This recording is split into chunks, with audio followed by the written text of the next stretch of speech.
حضرت علی رضی اللہ تعالیٰ عنہ فرماتے ہیں کہ جب تمہارا دل کسی سے گلے لگ کر رونے کو چاہے تو قرآن پاک کو گلے لگا لینا۔ آج کی آیات کا ترجمہ۔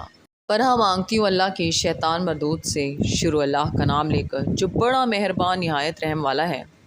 جن لوگوں کے لیے ہماری طرف سے پہلے بھلائی مقرر ہو چکی ہے وہ اس سے دور رکھے جائیں گے، یہاں تک کہ اس کی آواز بھی تو نہیں سنیں گے، اور جو کچھ ان کا جی چاہے گا اس میں یعنی ہر طرح کے عیش اور مزے میں ہمیشہ رہیں گے۔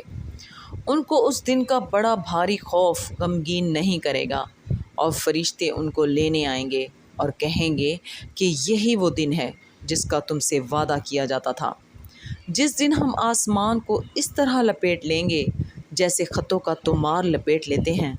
جس طرح ہم نے کائنات کو پہلے پیدا کیا تھا اسی طرح دوبارہ پیدا کر دیں گے۔ یہ وعدہ ہے جس کا پورا کرنا لازم ہے، ہم ایسا ضرور کرنے والے ہیں۔ اور ہم نے نصیحت کی کتاب یعنی تورات کے بعد زبور میں لکھ دیا تھا کہ میرے نیکوکار بندے ملک کے وارث ہوں گے۔ صدق اللہ العظیم۔